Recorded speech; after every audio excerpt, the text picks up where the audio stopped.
दोस्तों, हमारे जीवन में आयुर्वेदिक पौधों का महत्व है क्योंकि इनसे बीमारियों को जड़ से ठीक किया जा सकता है। इन पौधों को सुरक्षित माना जाता है और इनका कोई भी दुष्प्रभाव नहीं होता।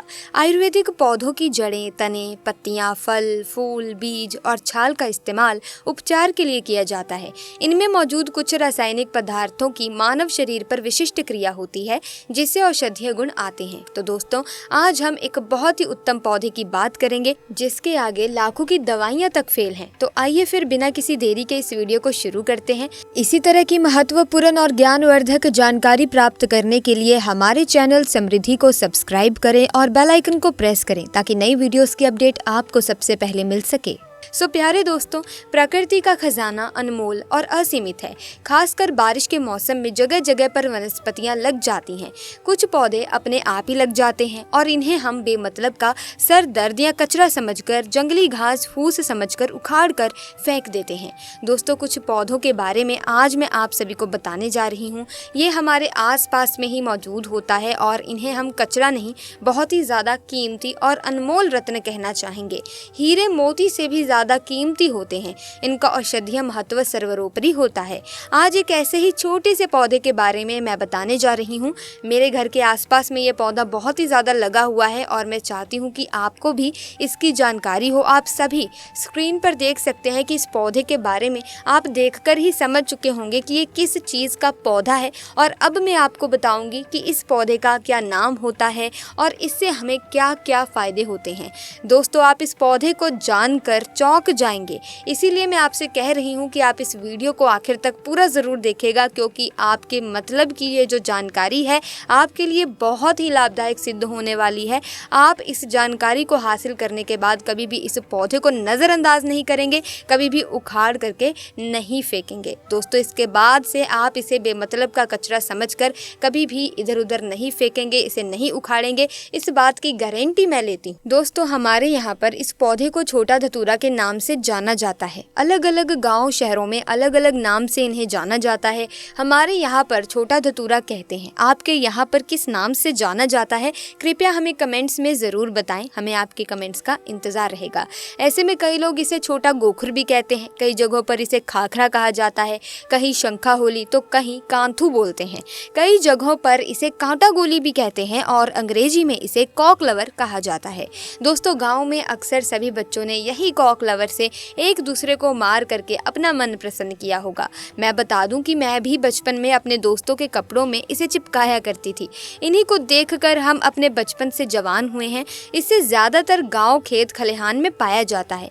अगर साफ साफ शब्दों में कहूँ तो कॉक लवर सोने, चांदी, हीरे मोती से भी ज़्यादा कीमती होता है। दोस्तों, आज मैं आपको इसके बीज के बारे में बताऊंगी। इसके जो बीज होते हैं वो कांटे युक्त होते हैं। जनवरी या फरवरी के महीने में इसमें बीज आना शुरू हो जाते हैं। पहले हरे रंग के बीज होते हैं और फिर धीरे धीरे ये भूरे रंग के बीज बन जाते हैं और ये बहुत ही औषधीय गुणों का भंडार होते हैं। दोस्तों, शायद आपको पता नहीं होगा कि ये एक बहुत ही अच्छी जड़ी बूटी भी है, अमृत तुल्य है, महाशक्तिशाली है। इस जड़ी बूटी के आगे बड़े बड़े डॉक्टर या मेडिसिन भी फेल हो जाती हैं। तो अब से आप सभी इसे कचरा या सिर दर्द समझकर ना फेंके। ये एक पावरफुल जड़ी बूटी है जो कि बरसात के मौसम में अपने आप ही लग जाती है। कांटे युक्त इसके फल होते हैं। दोस्तों, हम सभी को, भारत भूमि को धन्यवाद करना चाहिए। हम ऐसे देश में रहते हैं जहां आज भी यत्र तत्र सर्वत्र जड़ी बूटियां हर जगह फैली हुई हैं। इन्हीं जड़ी बूटियों के लिए विदेशी लोग तरसते हैं कि कहीं से उन्हें ये पौधा मिल जाए। तो ईश्वर का हमें धन्यवाद करना चाहिए कि हम ऐसी भारत भूमि में आज भी रहते हैं जहाँ पर अमृत की तरह शक्ति रखने वाले पेड़ पौधे आज भी मौजूद हैं। दोस्तों, आप सभी देख लीजिएगा कि एक दिन ऐसा जरूर आएगा जब हर कोई इन पेड़ पौधों को अपने गले लगाएगा, जड़ी बूटियों को गले में पहने और अंग्रेजी दवाइयों को छोड़ करके इन्हीं की तरफ दौड़ता हुआ चला आएगा क्योंकि जड़ी बूटियों में अमृत होता है, साक्षात ईश्वर का वास होता है।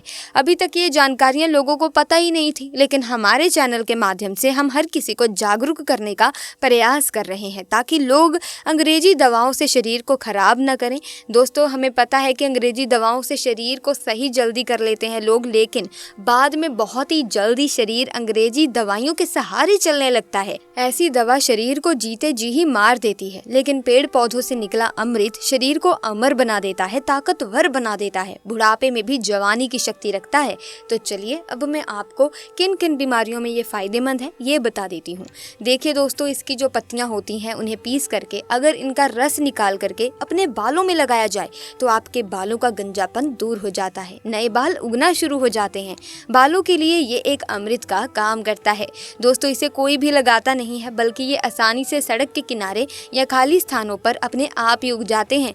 ये पौधा अगर आपके आसपास में मौजूद है और अगर किसी को सर दर्द की बहुत ही ज़्यादा परेशानी है तो इसके पत्तों को पीस करके 2 से 3 बूंद रस के अंदर दही मिला करके अगर आप सिर के ऊपर मालिश करते हैं तो आपको आराम मिलता है।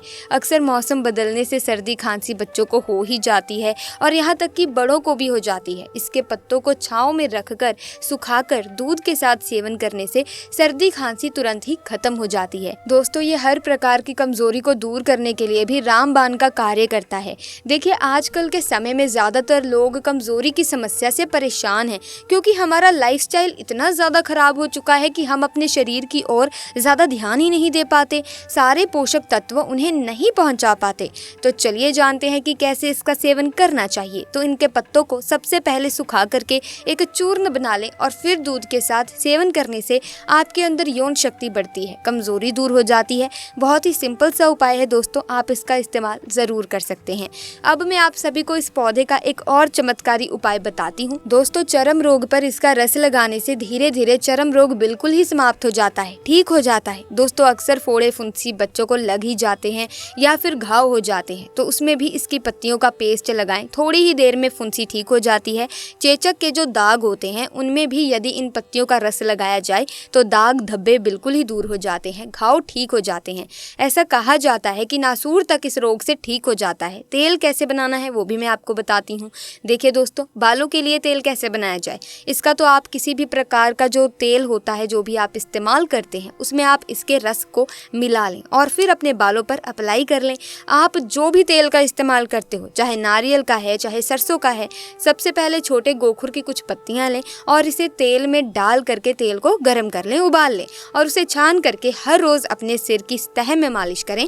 ऐसा करने से आपके सिर में कभी भी सफेद बाल की समस्या नहीं होगी, बाल हमेशा काले और घने बने रहेंगे। तो दोस्तों, आज की इस वीडियो में मैंने आपको छोटे धतूरे के बारे में जो भी महत्वपूर्ण जानकारी थी वो दे दी है, उपाय भी बता दिया है, तरीका भी बता दिया है कि आप किस तरह से छोटे धतूरे को यूज़ कर सकते हैं, इस्तेमाल कर सकते हैं, ताकि आपको सारा फ़ायदा मिल सके, ताकि आपके जो छोटी मोटी समस्याएं हैं या फिर कोई बड़ी समस्या है वो दूर हो सके। तो इसी के साथ आज की वीडियो को हम यहीं पर समाप्त करते हैं। मुझे पूरी उम्मीद है इस वीडियो में दी गई जानकारी और ये वीडियो आपको बहुत ही ज्ञानवर्धक लगी होगी, आपके लिए बहुत ही फायदेमंद साबित हो सकती है। और अगर आप इसी तरह की और वीडियोस देखना चाहते हैं, आप आयुर्वेद के बारे में या जड़ी बूटियों के बारे में जानना चाहते हैं, तो आप हमारे चैनल को सब्सक्राइब कीजिए ताकि इसी तरह के वीडियोस का नोटिफिकेशन आपको मिलता रहे। और साथ ही के साथ आप इस वीडियो को लाइक और शेयर करना भी बिल्कुल ना भूलें। जल्दी मुलाकात होगी आपसे एक नई वीडियो में, तब तक के लिए हमें दीजिए इजाज़त। आपका बहुत बहुत धन्यवाद।